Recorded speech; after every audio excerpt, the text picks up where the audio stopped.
ओम शांति। 23 जुलाई 2026 के ईश्वरीय मधुर महावाक्य हैं। सुनते हैं आज की बाबा की मधुर मुरली।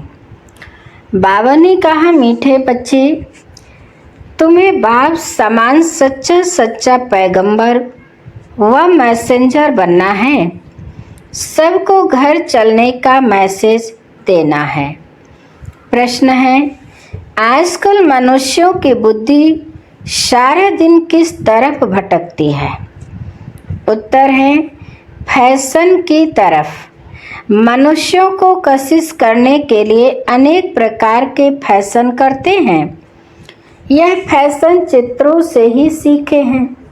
समझते हैं पार्वती भी ऐसे फैशन करती थी, बाल आदि बनाती थी।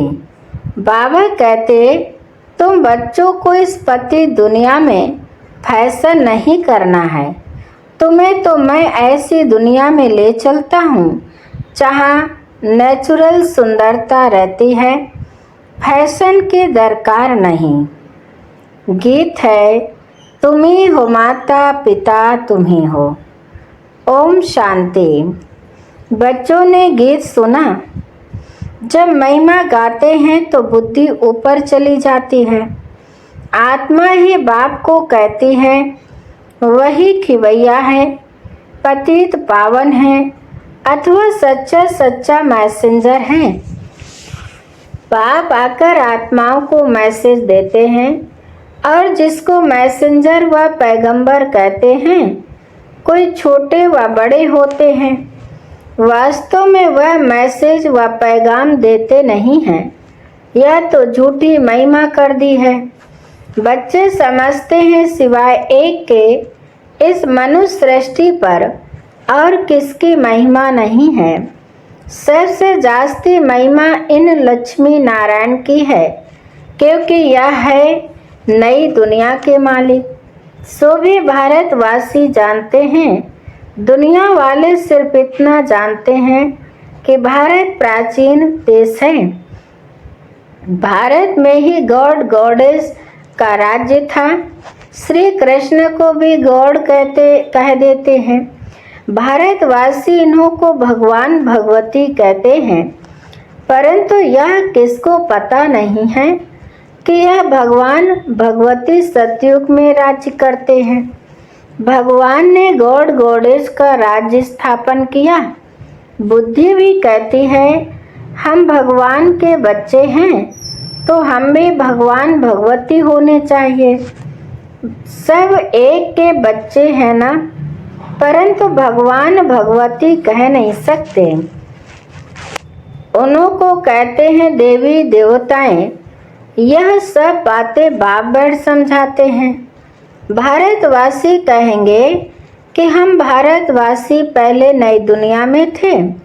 नई दुनिया को तो सब चाहते हैं। बापूजी भी नई दुनिया नया राम राज चाहते थे, परंतु राम राज्य का अर्थ बिल्कुल ही नहीं समझते। आजकल मनुष्यों को अपना अहंकार कितना है। कलयुग में है पत्थर बुद्धि, सतयुग में है पारस बुद्धि, परंतु यह किसको समझ नहीं है। भारत ही सतयुग में पारस बुद्धि था। अब भारत कलयुग में पत्थर बुद्धि है। मनुष्य तो इनको ही स्वर्ग समझते हैं। कहेंगे स्वर्ग में विमान थे, बड़े बड़े महल थे। वह तो सब अभी हैं।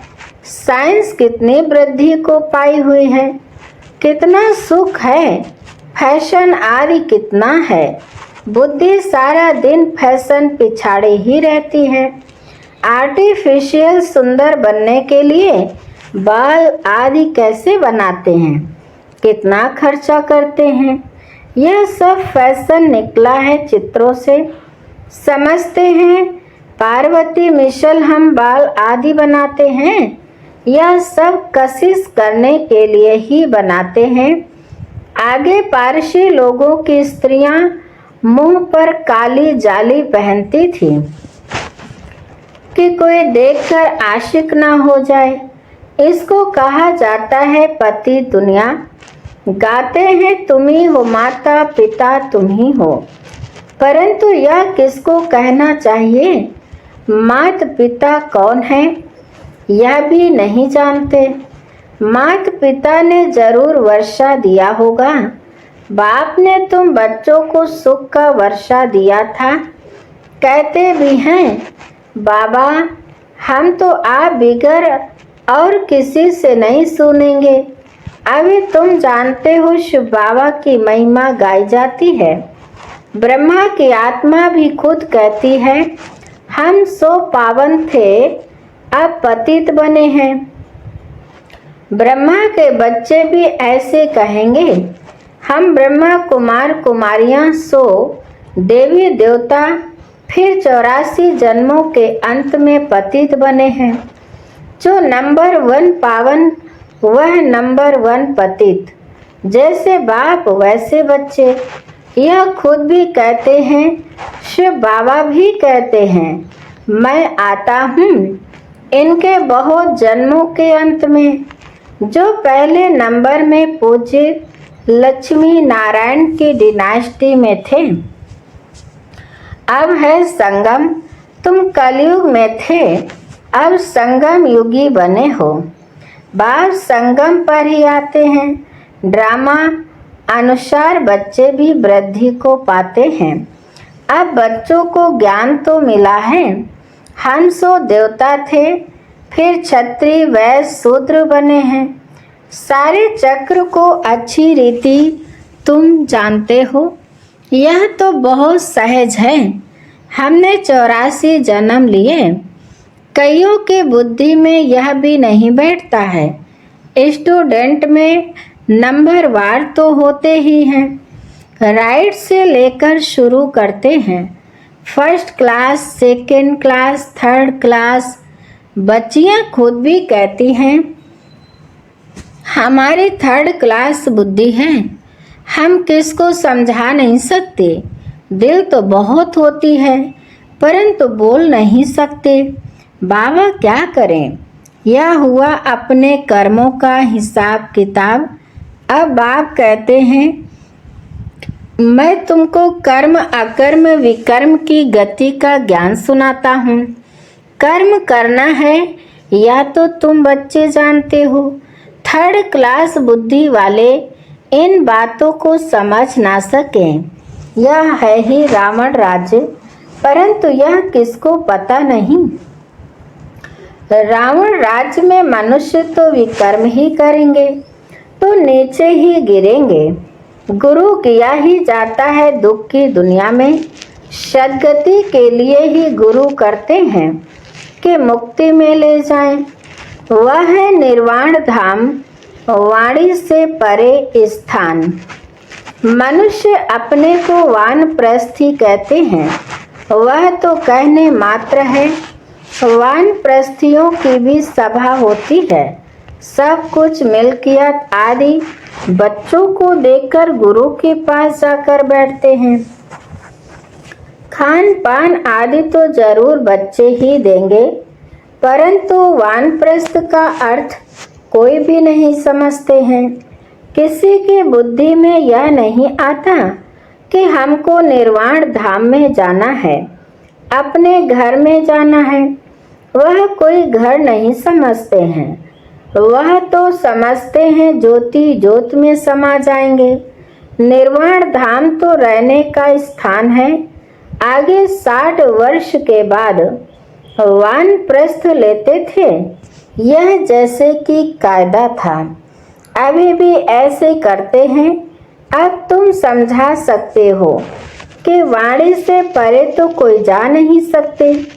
इसके लिए तो बाप को ही बुलाते हैं कि हे पतित पावन बाबा आओ, हमको पावन बनाकर घर ले चलो। मुक्ति धाम में आत्माओं का घर है। तुम बच्चों को सतयुग के लिए भी समझाया है। वहाँ कौन रहते हैं, कैसे वृद्धि होती है, आदमशुमारी का भी किसको पता नहीं है। राम राज्य में आदमशुमारी कितनी होगी, बच्चे आदि कैसे जन्म लेंगे। कुछ भी नहीं समझते हैं। कोई भी विद्वान आचार्य पंडित नहीं जो इस ड्रामा के चक्र को कोई समझा सके। 84 लाख का चक्र हो कैसे सकता? कितनी रोंग बातें हैं, बिल्कुल सूत ही मुझा हुआ है। बाप समझाते हैं, अभी तुम जानते हो बाप ने कर्म अकर्म विकर्म का सारा राज समझाया है। सतयुग में तुम्हारे कर्म अकर्म हो जाते हैं, वहाँ कोई बुरा कर्म होता ही नहीं, इसलिए कर्म अकर्म हो जाते हैं। यहाँ मनुष्य जो भी कर्म करते हैं वह विकर्म हो जाते हैं। अभी तुम बच्चे जानते हो, हम छोटे बड़े सब की सारी दुनिया की वानप्रस्थ अवस्था है। सब वाणी से परे जाने वाले हैं। कहते हैं, हे पतित पावन, आओ हमको आकर पतित से पावन बनाओ।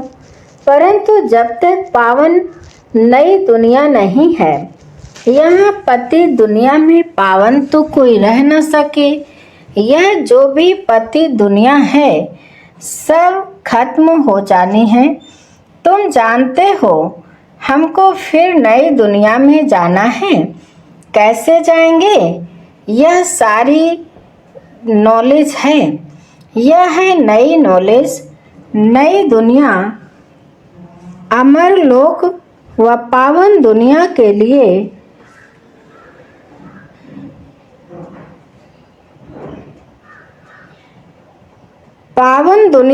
लिए तुम अभी संगम पर बैठे हो, यह भी जानते हो। दूसरे जो भी मनुष्य हैं ब्राह्मण नहीं हैं, वह कलयुग में है। हम सब संगम पर हैं, जा रहे हैं सतयुग में। बरोबर यह संगम युग है। वह तो है ही स्वर्ग, उनको संगम नहीं कहा जाता। संगम है अभी। यह संगम युग सबसे छोटा है। इसको लीप युग कहा जाता है, जिसमें मनुष्य पाप आत्मा से धर्म आत्मा बनते हैं, इसलिए इसको धर्माऊ युग कहा जाता है। कलयुग में सभी मनुष्य अधर्मी हैं, वहाँ तो सभी धर्मात्मा होते हैं। भक्ति मार्ग का कितना बड़ा प्रभाव है। ऐसे पत्थर की मूर्तियां बनाते हैं जो देखने से ही दिल खुश हो जाए। वह है पत्थर पूजा। शिव के मंदिर में कितना दूर दूर जाते हैं पूजा के लिए। शिव का चित्र तो घर में भी रख सकते हैं, फिर इतना दूर दूर क्यों भटकना चाहिए। यह ज्ञान अब बुद्धि में आया है। अब तुम्हारी आंख खुली है, बुद्धि के कपाट खुले हैं। बाप ने नॉलेज दी है। परम पिता परमात्मा इस मनुष्य सृष्टि का बीज रूप ज्ञान का सागर नॉलेज फुल है। आत्मा भी वह नॉलेज धारण करती है। आत्मा ही प्रेसिडेंट आदि बनती है। मनुष्य तो देह अभिमानी होने के कारण देह की ही महिमा करते रहते हैं। अभी तुम समझते हो आत्मा ही सब कुछ करती है। तुम आत्मा 84 जन्मों का चक्र लगाए बिल्कुल ही दुर्गति को पाई हुई हो। अभी हम आत्मा ने बाप को पहचाना है, बाप से वर्षा ले रहे हैं।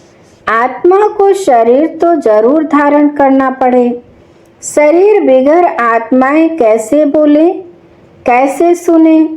बाप कहते हैं, मैं निराकार हूँ, मैं भी शरीर का आधार लेता हूँ। तुम जानते हो शिव बाबा इस ब्रह्मा तन से हमको सुनाते हैं। यह बातें तुम ब्रह्मा कुमार कुमारियां ही समझते हो। तुमको अब ज्ञान मिला है। ब्रह्मा द्वारा आदि सनातन देवी देवता धर्म की स्थापना होती है।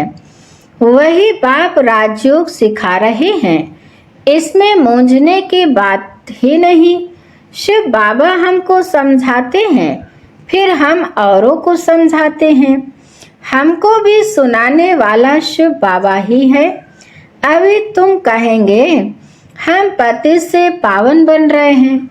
बाल समझाते हैं यह है ही पति दुनिया, रावण का राज्य है ना। रावण पाप आत्मा बनाते हैं, यह कोई और भी नहीं जानते हैं।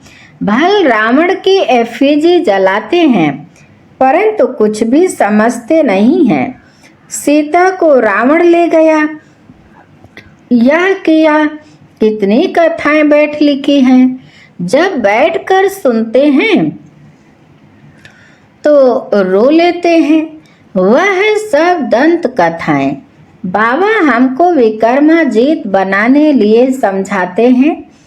कहते हैं माँ में कम याद करो, कहाँ भी बुद्धि नहीं लगाओ। शिव बाबा ने हमको अपना परिचय दिया है। पतित पावन बाप आकर अपना परिचय देते हैं। अब तुम समझते हो कितना मीठा बाबा है जो हमको स्वर्ग का मालिक बना रहे हैं। अच्छा, अभी हम बच्चों से बाप दादा नमस्ते करते हैं। मीठे मीठे शिकिल दे बच्चों प्रति माता पिता बाप दादा का याद प्यार और गुड मॉर्निंग। रूहानी बाप की रूहानी बच्चों को नमस्ते। हम रूहानी बच्चों की रूहानी माता पिता बाप दादा को याद प्यार और गुड मॉर्निंग। नमस्ते नमस्ते नमस्ते, शुक्रिया बाप दादा, शुक्रिया। धारणा के लिए मुख्य सार नंबर 1, कर्म अकर्म और विकर्म की गति को जान श्रेष्ठ कर्म करने हैं। ज्ञान दान कर धर्मात्मा बनना है। नंबर 2, यह वानप्रस्थ अवस्था है। इन अंतिम घड़ियों में पावन बनकर पावन दुनिया में जाना है। पावन बनने का मैसेज सबको देना है। वरदान है पास विद ऑनर बनने के लिए सर्व द्वारा संतुष्टता का पासपोर्ट प्राप्त करने वाले संतुष्ट मणि भव। विस्तार है, जो बच्चे अपने आप से, अपने पुरुषार्थ व सर्विस से, ब्राह्मण परिवार के संपर्क से सदा संतुष्ट रहते हैं, उन्हें ही संतुष्ट मणि कहा जाता है। सर्व आत्माओं के संपर्क में अपने को संतुष्ट रखना व सर्व को संतुष्ट करना, इसमें जो विजयी बनते हैं वही विजय माला में आते हैं। पास विद ऑनर बनने के लिए सर्व द्वारा संतुष्टता का पासपोर्ट मिलना चाहिए। यह पासपोर्ट लेने के लिए सिर्फ सहन करने व समाने की शक्ति धारण करो।